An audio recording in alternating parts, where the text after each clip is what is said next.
কাঁচামরিচ কেন স্বাস্থ্যের জন্য ভালো?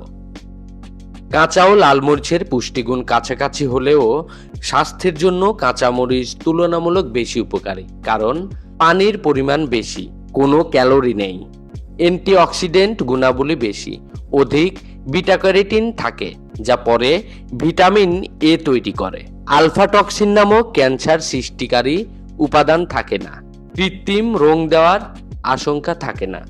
রোজ কতটুকু মরিচ খাবেন? রোজ 12 থেকে 15 গ্রাম মরিচ খেতে পারেন। পরিমিত পরিমাণে মরিচ খেলে পেটে জ্বালা পোড়ার আশঙ্কা অনেকাংশে কমে যায়। মরিচ কি গ্যাস্ট্রিক আলসারের কারণ? অনেকের ধারণা মরিচ গ্যাস্ট্রিক আলসার সৃষ্টি করে। আদতে পরিমিত পরিমাণে খেলে এই ঝুঁকি থাকে না।